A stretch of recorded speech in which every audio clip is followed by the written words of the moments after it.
Starting off in this location, you have the offside gas strut for the bonnet, and you also have this cover here that covers multiple different components. This cover that I've talked about earlier has a cutout that is used for the washer fluid cap. This cover also has 3 access panels. Now these 3 access panels can be removed to gain access to different components. Removing this one will reveal your brake fluid cap and remote reservoir tank. Removing this one, for example, will reveal the expansion tank for the coolant system.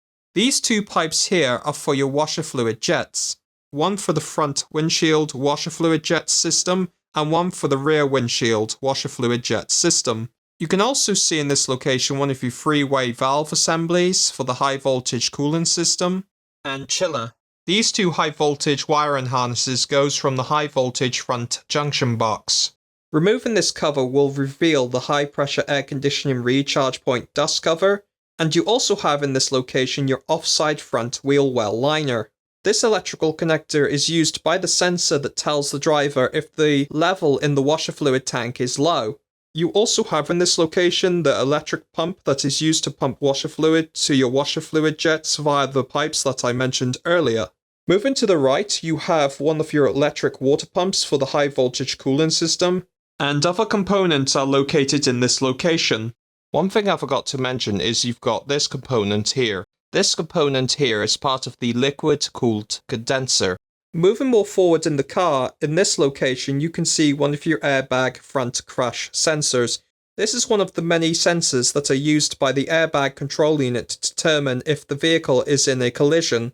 With the camera in this location you can see the ADAS front radar. And you also have in this location the front crash bar and other components that are located in this location. The front boot consists of the upper and lower section, information telling you that there is a 12-volt battery and fireman's loop located underneath the front boot floor in this location, and tabs on the upper and lower boot floor mat. Inside the front boot you have this button here that allows you to open the front compartment from inside the front boot. This button is located behind this cover that prevents accidental activation. You also have inside the front boot a cover here that can be removed to gain access to the cover that covers the cabin air filter. With this cover that I mentioned earlier removed, you can see quite a few different components here. For example, you have this component here that is part of the braking system. You also have in this location one of the many wiring harnesses in the car, more air conditioning refrigerant pipes, and other components that are located in this location. One thing I forgot to mention about in this location is you also have several brake lines in this location as well. With the camera positioned in this location, you can see quite a few different components here. For example, you have air conditioning refrigerant pipes, 2 of the high voltage wiring harnesses that I mentioned earlier, more coolant pipes, and last you have the electrical connector for another coolant pump that is used by the high voltage cooling system. Moving to the right, you can see the low pressure air conditioning recharge point dust cover and other components that are located in this location. This component here is another high voltage component. Moving to the right, you have the high voltage wiring harness that leads to the high voltage battery, the near side front chassis rail, and other components that are located in this location. With the camera positioned in this location, you can see the back of the front boot, one of the power distribution centers, box lid, and moving further down in this location, you can see the 12-volt battery. You also have on the 12-volt battery the negative post and the grab handle for the 12-volt battery.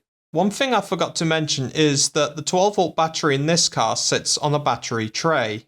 With the camera in this location, you can see the 12-volt battery monitoring sensor, the protective cover that covers the positive post of the 12-volt battery, and just ahead of that you have the service disconnect for the high voltage system. This is the fireman's loop.